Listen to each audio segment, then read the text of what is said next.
এর চেয়ে sincere government, এর চেয়ে সিনসিয়ার প্রধানমন্ত্রী বাংলাদেশের ইতিহাসে আর আসবে না, ছিলও না। আর এইবারের কমিটমেন্ট যদি আমরা ফেল করি জুলাই অভ্যুত্থানের পরে, মনে রাখবেন আমরাও শেষ হবো না, আপনারাও শেষ হবেন। কেউ কারো বাড়িতে থাকবেন না, ডিউটিতে থাকবেন না, কারণ সবার আমল নামা সবাই জানতেছে কে কি আমরা করতেছি। আমি খুব ভদ্রোচিত ভাষায় বলে গেলাম, অত্যন্ত আবেগ অনুরোধ নিয়ে আপনাদেরকে বলে গেলাম, মুক্তিযুদ্ধের ইতিহাস বলে গেলাম, কত মানুষের সেবা করেছি, কত রক্তাক্ত লাশ কাঁধে করে নিয়েছি, কত দর্শিত মেয়েকে রক্ষা করেছি পাকিস্তানিদের হাত থেকে বাঁচানোর জন্য। এই দেশটার স্বার্থে তৈরি দেশটাকে আপনারা ধ্বংস করবেন না। সবাই মিলে চলেন, মানুষের সুস্বাস্থ্য দান করি, আমাদের দেশটা উঠে যাবে। লক্ষ লক্ষ ছেলে মেয়ে আমাদের বিদেশে, এরা যদি টাকা না পাঠাতো এই দেশের রিজার্ভ শূন্য হয়ে যেত, কেউ খাইতে পারতেন না, চাকরির বেতনও পাইতেন না। কাজে এইরকম সুঠাম সুন্দর স্বাস্থ্যের অধিকারে মানুষ আমাদেরকে তৈরি করতে হবে, তরুণ প্রজন্ম আমাদের তৈরি করতে হবে, সারা বিশ্বে ছড়িয়ে পড়বে, পরিচয় দিবে আমরা বাংলাদেশি।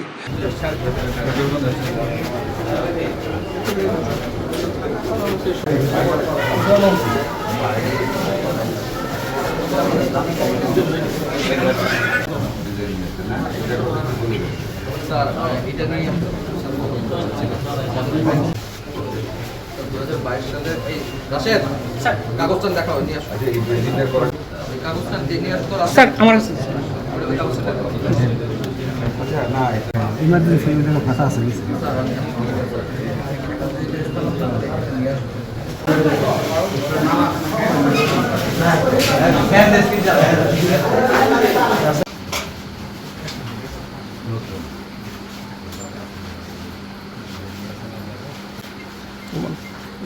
আরে মো আচ্ছা স্যার এইদিকে আসুন,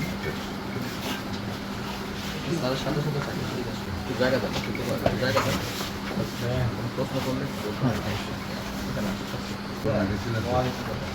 এক্সপায়ার্ড কোনো মেডিসিন আছে না?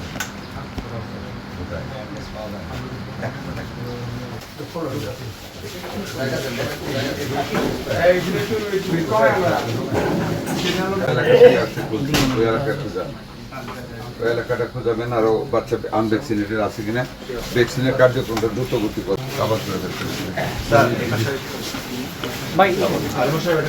এখানে শেষ করে দিয়ে সেটা একটা কোথায় করলাম।